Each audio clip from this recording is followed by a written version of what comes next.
नमस्कार. पुन्हा एकदा नवीन व्हिडिओमध्ये आपलं सगळ्यांचं स्वागत आहे. सध्या मी मुंबईत, महाराष्ट्रात किंवा भारतात ज्या घडामोडी होतात त्याच्यावर व्हिडिओ न बनवता आंतरराष्ट्रीय घडामोडींवर बनवत आहे, कारण त्या मला जास्त महत्त्वाच्या वाटत आहेत आणि त्यासंबंधी खूप काही चांगली माहिती मला मिळतही आहे आणि ती आपल्यापर्यंत पोहोचावी अशी माझी इच्छा आहे. आणि या संदर्भात मी आज जी आपल्याला माहिती देणार आहे तीही एक थोडी वेगळ्या प्रकारची आहे. आता बातमी अशी आहे की अमेरिकेने भारतावर निर्बंध म्हणजे सँक्शन्स आणण्याची पूर्ण तयारी केलेली आहे. आता सँक्शन्स म्हणजे आर्थिक निर्बंध किंवा टेक्नॉलॉजी ट्रान्सफरच्या संदर्भात जे निर्बंध असतात किंवा डॉलरच्या करन्सीमध्ये जे आपण आंतरराष्ट्रीय खरेदी करतो त्या संदर्भात हे निर्बंध असतात, हे आपल्याला माहिती आहे. आता भारताने असं काय केलं आहे की ज्याच्यामुळे अमेरिकेला भारतावर निर्बंध घालावेसे वाटत आहेत. आणि आता ही तयारी कोणी सुरू केली आहे हे आपल्याला माहिती आहे का? आपण म्हणाल की ट्रम्प यांनी केलेली आहे. तर ट्रम्प यांनी केलेली नाही आहे, तर अमेरिकन सेनेटमधले एक जे सेनेटर आहेत लिंडझी ग्रॅहम यांनी ही तयारी केलेली आहे भारतावर निर्बंध आणण्याची किंवा सँक्शन्स आणण्याची. आणि यासाठी एकूण 84 अमेरिकन सेनेटर्सनी यावर सह्या केलेल्या आहेत. आणि आता हे जे बिल आहे भारतावर सँक्शन आणण्याचं, हे आता ट्रम्प साहेबांपुढे येणार आहे आणि डोनाल्ड ट्रम्प यांनी त्याच्यावर सही केली की भारतावर निर्बंध लादले जाणार आहेत. आता याचं कारण उघड आहे की भारताचा जो उदय होतोय एक महासत्ता म्हणून, सर्वच क्षेत्रामध्ये आपण जी प्रगतीची घोडदौड चालवली आहे ती या लोकांच्या डोळ्यात खुपते आणि यामुळे अमेरिकेच्या वर्चस्वाला धक्का बसत आहे. अमेरिकेला असं वाटतं की आपली जी सर्व जगावर पकड आहे, आपण संबंध जगाचे दादा किंग आहोत, ती जी भावना बाकीच्या देशांमध्ये तिला तडा जातोय आणि हे त्यांना सहन होत नाहीये. आणि म्हणूनच हे निर्बंध आणण्याची तयारी लिंडझी ग्रॅहम यांनी चालवलेली आहे. आता हे बिल सँक्शन होऊ नये म्हणून आपण काहीच करू शकत नाही, पण भारत आता महासत्ता बनत आहे हे आपल्याला माहिती आहे. जवळजवळ जगभरातले 135 देश आहेत ज्यांनी मोदींचं नेतृत्व मान्य केलेलं आहे. मोदींशी ते महत्त्वाच्या विषयांशी चर्चा करतात, मोदींच्या धोरणांना पाठिंबा देतात, भारताला सहकार्य करतात. आणि हेच अमेरिकेला खुपतंय. आता नुकतंच इराण आणि इस्रायल यांच्यामध्ये युद्धविराम झाला. त्यात आता इराणच्या सरकारने ट्विटरवर एक भलं मोठं पत्र भारताला उद्देशून ज्याच्यात भारताची तारीफ केलेली आहे लिहिलेलं आहे. यात त्यांनी असं सांगितलंय की आमच्या या संघर्षामध्ये भारत आमच्या बाजूनी उभा राहिला आणि भारताने आम्हाला सपोर्ट केला. त्यामुळे भारतीय नागरिकांचे, भारताचे पंतप्रधान मोदी, त्यांचे परराष्ट्र मंत्री जयशंकर, भारतातले स्पिरिच्युअल म्हणजे धार्मिक गुरु, एज्युकेटेड समाज म्हणजे प्रोफेसर, टीचर, डॉक्टर, वकील आणि सर्वसामान्य जनता, तसंच इराणमधील भारतीय यांचे आम्ही आभारी आहोत. खूप मोठं पत्र आहे, आपण जरूर ते वाचा. आणि शेवटी त्यांनी जय हिंद हे लिहिले आहे. आता इराण हा मुस्लिम देश आहे आपल्याला माहिती आहे आणि मुस्लिम लोक वंदे मातरम, जय हिंद म्हणायला तयार नसतात. ते सांगतात आम्ही अल्लाशिवाय कोणाचाच जय जयकार करत नाही. आणि या पार्श्वभूमीवर इराण या कट्टर मुसलमान देशांनी जय हिंद लिहिलेलं आहे, हे ट्रम्प यांना रुचलेलं नाही. त्यामुळे त्यांचा तिळपापड झालेला आहे. आता भारत कसा घोडदौड करते आपल्याला माहिती आहे की भारत आता नुकतीच जगातली 4थी एक मोठी अर्थव्यवस्था म्हणून उदयाला आलेला आहे. त्याच्यानंतर भारताला $20 ट्रिलियन घबाड मिळालेलं आहे. पण मी तुम्हाला एका व्हिडिओत सांगितलं हे घबाड काय आहे, तर नैसर्गिक तेल आणि वायू हे जे आहेत याचे मोठ्या प्रमाणात साठे आपल्याला मिळालेत. आता हे साठे कुठे मिळालेत, तर अंदमान निकोबार द्वीप समूह, महाराष्ट्रामधले कृष्णा गोदावरी खोरं, गंगेचं खोरं, उत्तर प्रदेशमध्ये बलिया, बिहारमध्ये समस्तीपूर, इतकंच काय तर मुंबई हायमध्ये सुद्धा नैसर्गिक वायूचे आणि तेलाचे खूप मोठे साठे सापडलेले आहेत. आणि आता तिथे उत्खननाला सुरुवात होते आहे आणि हे तेल आपण एक्स्ट्रॅक्ट करायला सुरुवात करणार आहोत.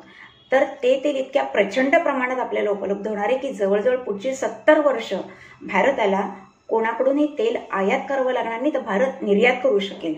त्याचप्रमाणे टेंटालियम हा एक अतिशय दुर्मिळ प्रेशियस धातू आहे. हा धातू फार कमी देशामध्ये आढळतो आणि हा धातू जो आहे तो सोनं आणि प्लॅटिनम ह्याच्यापेक्षाही कितीतरी पट महाग आहे. आणि याचे साठेही आपल्याला सतलज नदीजवळ राजस्थानमध्ये, त्याच्यानंतर कर्नाटकामध्येही सापडलेले आहेत. आता हा धातू इतका प्रेशियस आहे की जे सेमीकंडक्टर बनवतात, मायक्रोचिप्स बनवतात, ज्या आता इन्फॉर्मेशन टेक्नॉलॉजीसाठी खूप आवश्यक आहेत, त्या आपल्याला आयात करायला लागत होत्या. आता याचे साठे आपल्याला मिळाल्यामुळे या चिप्स आपण स्वतःच निर्माण करणार आहोत. सेमीकंडक्टर आपण स्वतःच निर्माण करू शकणार आणि त्यामुळे आपलं परकीय चलन हे वाचणार आहे. इतकंच नाही तर आपण हे दुसऱ्या देशाला निर्यातही करू शकतो. तसंच मेडिकल क्षेत्रामध्ये सुद्धा या टेंटालियम धातूचा खूप मोठ्या प्रमाणात उपयोग होतो. त्यामुळे आपली जी वैद्यकीय व्यवस्था सुविधा आहे ती आणखीन चांगली होणार आहे. भारताने शैक्षणिक क्षेत्रामध्ये, विज्ञान तंत्रज्ञान क्षेत्रामध्ये, संशोधन क्षेत्रामध्ये, सगळ्याच क्षेत्रामध्ये खूप प्रगती केलेली आहे. आर्थिक क्षेत्रात तर झालेलीच आहे. आता भारताने जी डिजिटल अर्थव्यवस्था सुरू केली आहे त्या 4 वर्षात डिजिटल अर्थव्यवस्था कानाकोपऱ्यात पोहोचलेली आहे आणि याचं कौतुक खुद्द अमेरिकन अर्थतज्ञांनी केलं आहे. त्यांचं म्हणणं आहे भारताने 4 वर्षात जी डिजिटल क्रांती देशामध्ये घडवली आहे ती घडवायला अमेरिकेला 40 वर्षापेक्षा सुद्धा जास्त काळ लागला असता. यावरूनच हे दिसून येते की आपण किती प्रगती करतोय. ही प्रगतीच काही लोकांच्या, खास करून अमेरिकेच्या डोळ्यांमध्ये येते. आता इराणने भारताचे आभार मानले.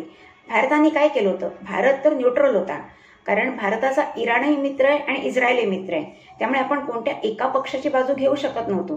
पण आपल्यातले पुरोगामी पक्ष जे आहेत, विरोधी पक्ष, ते इराणच्या बाजूनी होते आणि ते मोदीवर दबाव आणत होते सारखे की मोदींनी या युद्धात हस्तक्षेप करावा, इराणची बाजू घ्यावी. तर हा युद्धविराम होण्यापूर्वी 1 दिवस आधी मोदींनी इराणच्या सरकारला फोन केला होता आणि त्यांनी त्याच्यात एवढंच सांगितलं होतं की या देशामध्ये, म्हणजे जगामध्ये शांतता निर्माण झाली पाहिजे, दोघांमध्ये युद्धविराम झाला पाहिजे, तुम्ही दोघांनी आपापसात समझोता करा, म्हणजे एक युद्ध टळेल आणि तुमच्या देशातले लोक, इस्रायलमधले लोक, काय पूर्ण जगातलेच लोक शांततेत राहतील आणि सगळ्याच देशाची चांगली प्रगती होईल. बस इतकंच बोलले होते मोदी. पण त्याचा सुद्धा त्यांना मॉरल सपोर्ट वाटला आणि त्यांनी हे क्रेडिट भारताला दिलं. भारताला थँक्स बोलले ते, पण पाकिस्तानला बोलले नाहीत, चायनाला बोलले नाहीत, अमेरिकेला तर नाहीच नाही. डोनाल्ड ट्रम्प यांना वाटत होतं मी युद्धबंदी केली म्हणजे मला इराणचे लोक लगेच थँक्यू बोलतील. पण तसं काही झालं नाही, कारण अमेरिकेचं धोरण हे कसं दुटप्पी आहे, तसंच पाकिस्ताननी कसा विश्वासघात केला हेही इराणला समजलेलं आहे. इराणवर सुद्धा आर्थिक निर्बंध अमेरिकेने घातलेले होते, पण आपण इराणकडून हे तेल घेतो कारण आपल्याला स्वस्त मिळत होतं आणि हे त्यांना पटत नव्हतं अमेरिकेला. तसंच रशिया आणि अमेरिका हे सुद्धा शत्रू आहेत. जसं इराण आणि अमेरिका शत्रू होते तसंच रशिया आणि अमेरिका हे शत्रू आहेत. रशियावर सुद्धा जेव्हा त्यांनी सँक्शन्स घातले होते, निर्बंध आणले होते, तेव्हा संबंध जगाला त्यांनी मनाई केली होती की रशियाकडनं तेल विकत घ्यायचं नाही. पण भारताने घेतलं कारण आपल्याला ते परवडत होतं, कमी भावात आपल्याला मिळत होतं. अमेरिकेने सांगितलं तर डॉलरमध्ये व्यवहार रशियाने करायचे नाही, म्हणून आपण काय केलं, आपण आपल्या करन्सीमध्ये, रुपयामध्ये व्यवहार केला आणि त्यामुळे आपल्या देशाचाही फायदा झाला आणि रशियाला पण त्यांच्या चलनात पैसे मिळाल्यामुळे रशियाचाही फायदा झाला. म्हणजे अमेरिकेने सँक्शन घालून आपण त्याला जुमानलं नाही. डॉलरमध्ये व्यवहार करायचे नव्हते तर आपण रुपयामध्ये केले आणि हे त्यांना पटत नाहीये. आज सुद्धा आपले जे संरक्षण मंत्री आहेत राजनाथ सिंग हे आता जिथे SCOच्या बैठकीला गेलेले चीनमध्ये, तिथे एक संयुक्त निवेदन सगळ्या देशांचं मिळून, सदस्य देशांचं मिळून होणार होतं. यामध्ये भारताची जी भूमिका आहे, म्हणजे दहशतवाद विरोधी किंवा पलीकडून जो दहशतवाद भारतात केला जातो त्याबद्दल भारताने जे भोगलेला आहे, नुकतंच पहलगाम इथे जो दहशतवादी हल्ला झाला आपल्या पर्यटकांवर आणि त्यात पर्यटकांना त्यांचा धर्म विचारून ते हिंदू असल्याची खात्री करून मारण्यात आलं आणि त्यानंतर ऑपरेशन सिंदूर झालं आपल्याला माहिती आहे, पण याचा उल्लेख या जाहीरनाम्यात नव्हता. आणि पाकिस्तानमधल्या बलुचिस्तानमध्ये जे फुटीरवादी आहेत बलुच लोक, त्यांनी जो दहशतवाद तिकडे केलाय त्याचा निषेध केला होता. आणि त्याचमुळे राजनाथ सिंग यांनी सांगितलं की अशी एकतर्फी जाहीरनाम्यावर मी सही करणार नाही. यामध्ये भारताची भूमिका स्पष्ट झाली नाही, पहलगामवरच्या दहशतवादी हल्ल्याचा उल्लेख नाही, त्याचा निषेध नाही. आणि त्यामुळे हा जो जाहीरनामा संयुक्त निवेदन जे येणार होतं ते बारगळलं. म्हणजे इथेही भारताने चीनमध्ये जाऊन सुद्धा चीनच्या दबावाला बळी न पडता आपला स्टँड घेतला आणि त्याला ते कायम राहिले. तसंच मोदी यांनी आता माहिती आहे की G7 साठी ते कॅनडात गेले होते आणि त्यांची भेट घेण्यापूर्वीच डोनाल्ड ट्रम्प हे अमेरिकेला निघून गेले. आणि त्यांनी मोदींना फोन करून 35 मिनिटं त्यांच्याशी बोलले आणि सांगितलं की तुम्ही कॅनडामधून जाताना मध्ये अमेरिकेला या आणि मला भेटून जा, मला तुमच्याशी बोलायचं आहे.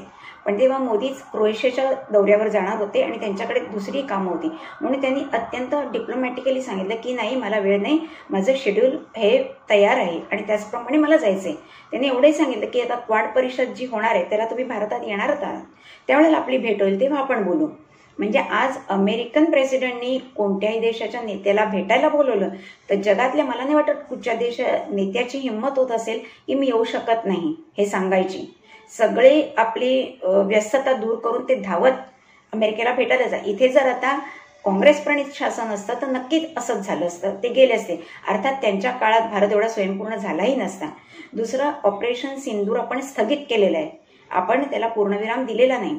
आणि यामध्ये भारताची जी शस्त्र आपण बनवलेले ते सुखोई असेल किंवा ब्रह्मोस असेल किंवा रशियानी जी आपल्याला फ्रान्सने जी काही विमानं वगैरे दिली त्याचा आपण उपयोग केला आणि आपण पाकिस्तानच्या नाकीनं वणले. याच्यामध्ये अमेरिकेचे जे साठे होते जिथे अण्वस्त्राचे, त्या साठ्यावर थेट आपला हल्ला झाला. तिथे थोड्या प्रमाणात रेडिएशनही व्हायला लागलं. तिकडचं जे एक एअरपोर्ट आहे जिथे अमेरिकेचा लष्करी तळ जवळजवळ त्यांनी निर्माण केलेला आहे, त्या एअरपोर्टला सुद्धा आपण उद्ध्वस्त केलंय. आणि त्यामुळेच अमेरिकेला असं वाटतं की भारत आता मला चॅलेंज करतोय आणि हे त्यांना सहन होते. त्यामुळे त्यांना असं वाटतंय की भारतावर जर निर्बंध आले तर भारताची प्रगती खुंटेल आणि भारत जी महासत्ता बनू पाहत आहे ती कित्येक दशकं मागे जाईल. अर्थात मोदी यांच्या नेतृत्वाखाली आपण खूप प्रगती करत आहोत, अनेक देशांचं सपोर्ट आपल्याला मिळत आहे आणि त्यामुळे अशी वेळ आपल्यावर येण्याची शक्यता फार धुसर आहे. मुळात हे सँक्शन आधी तिकडे मंजूर होते काय बघायचे, पण 84% लोकांनी सही केली आहे, त्यामुळे ते कदाचित मंजूर होईल. अजूनपर्यंत ही बातमी बाहेर आलेली नाहीये, पण हे खात्रीलायक वृत्त आहे. आपण इंटरनेट जर सर्च केलं तर त्याच्यात आपल्याला याबद्दलचे उल्लेख आढळतात. दुसरी गोष्ट आहे की अमेरिकेचा आतापर्यंतचा इतिहास असा आहे की जे देश त्यांना वरचढू पाहत आहेत त्या सगळ्या देशांना त्यांनी नमवले सँक्शन्स लादून. मग ऑइल रिच कंट्री इराक असो किंवा लिबिया असो, व्हेनेझुएला असो, इराण असो, सगळ्यांच्या बाबतीत त्यांनी हेच केलेले आहे. बरं, भारत असा देश आहे जो टेररिझमला सपोर्ट करत नाही आणि स्वतः टेररिझम कुठे पसरवत नाही. याउलट अमेरिका आहे, चीन आहे, इराण आहे, हे सगळे आपले प्रॉक्सी त्यांनी निर्माण केलेले आहेत आणि ते संपूर्ण जगामध्ये कुठे ना कुठे काहीतरी न्यूसन्स क्रिएट करतच असतात आणि सगळ्याचं फंडिंग मेनली अमेरिका करते. तसं भारत कोणाला फंडिंग करत नाही, भारत कोणाचा दहशतवाद खप्पूनही घेत नाही. त्यामुळेच आज भारतावर निर्बंध आणावेसे अमेरिकन लोकांना वाटले. बरं, आता हा जो ग्रॅहम लिंडझी आहे हा सुद्धा काही मोठा हुशार पंडित किंवा अमेरिकेमध्ये त्याला खूप मान्यता रिकॉग्निशन पॉप्युलर आहे असंही नाही. त्याला तर ट्रेटर म्हणतात. ट्रेटर म्हणजे काय, तर जो देशद्रोही आहे, स्वपक्षद्रोही आहे किंवा विश्वासघातकी आहे. म्हणजे अमेरिकेतही त्याची किंमत अशाच प्रकारे, त्याला तिथे इज्जत नाहीये. खुद्द ट्रम्प साहेबांनी आपला नंबर त्याला जो दिला होता, म्हणजे त्याचा नंबर जो ट्रम्प साहेबांकडे होता तो त्यांनी ब्लॉक केला होता. म्हणजे ट्रम्प साहेबांना सुद्धा तो मनापासून आवडत नाही. पण आता भारताविरुद्ध तो जो कारवाई करत आहे तर नक्कीच ते त्याला मदत करतील. कारण आता ट्रम्प साहेब काय करतील, डोनाल्ड ट्रम्प, की भारताशी काही डील करायचा प्रयत्न करतील, कारण ते बिझनेसमॅन आहेत आणि हे डील यशस्वी होत नाहीये. भारताकडून कुठचाही आर्थिक फायदा आपल्याला होऊ शकत नाहीये. असं जर त्यांच्या लक्षात आलं, ते असंही त्यांच्या लक्षात आलेलंच आहे, पण अजून ते एक प्रयत्न करतील, तर ते सरळ त्या जाहीरनाम्यावर सही करतील. जे आता बिल येते त्या बिलावर सही करतील आणि भारतावर सँक्शन लादली जातील. पण लादली गेली तरी त्याच्यातूनही भारत हा स्वबळावर त्यात तरुण निघणार यामध्ये तिळमात्रही शंका नाहीये. त्यामुळे अमेरिकेचे हे जे मनसुबे आहेत ते आपण धुळीत निश्चित मिळवू आणि संपूर्ण देश जग हे बघत आहे की अमेरिकेने आत्तापर्यंत सगळ्यांवर कसे कसे अत्याचार केले आणि जे अमेरिकेला रायव्हलर बनवून पाहत होते, सशक्त अमेरिकेपासून पेक्षा जास्त होत होते, त्या सगळ्या राष्ट्रांना त्यांनी आधी दाबायचा प्रयत्न केला, मग दुसऱ्या देशांबरोबर त्यांचं युद्ध लावून दिलं, मग त्या युद्धामध्ये युद्धविराम आणण्यासाठी स्वतः मध्यस्थ असल्याचं भासवलं आणि नंतर अशा बलशाली देशाला आपलं अंकित केलं. आणि अशा प्रकारे त्यांनी ऑइल रिच कंट्रीना, अरब राष्ट्रांनाही आपल्या ताब्यात ठेवले, जेणेकरून त्यांना तेलाचा स्वस्त पुरवठा अमेरिकेला करून देता येईल. आणि भारत आता oil rich, natural gas rich, tantalum rich होतोच आहे. आपल्याकडे मनुष्यबळाची कमी नाही, आपल्याकडे इंटेलिजन्स म्हणजे बुद्धिमत्तेची कमी नाहीये, आपल्याकडे हरित क्रांती होते, आपल्या देशात अन्नधान्य भरपूर प्रमाणात निर्माण होत आहे, त्यामुळे तेही आपल्याला आयात करायला लागत नाही. आपल्याकडे दुधाचं उत्पादन भरपूर प्रमाणात होत आहे, कुठच्याच आपल्याकडे उद्योगधंदे खूप वाढत आहेत. आणि या बिलामध्ये असं केलंय की नुसत्याच एखाद्या देशात नाही तर त्या देशातला एखादा उद्योगपती सुद्धा जर इराणशी व्यवहार करत असेल, रशियाशी व्यवहार करत असेल तर त्यालाही ब्लॅकलिस्ट करा. आपल्याकडे अदानी इराणकडून तेल घेतात आपल्याला माहिती, म्हणजे अदानींनाही ब्लॅकलिस्ट करा, जेणेकरून उद्योगधंद्याची वाढ रोखली जाईल. तर हे त्यांचे मनसुबे यशस्वी कदापि होणार नाहीत. त्यांनी तसा प्रयत्न केला तरी त्यांची चूक त्यांना लवकरच समजेल अशी आशा वाटते. आपलं मत काय आहे जरूर कळवा. व्हिडिओ आवडला असेल तर लाईक करा, शेअर करा आणि न्यूज परामर्शला सबस्क्राईब करा. पुन्हा भेटूया नवीन विषयासह.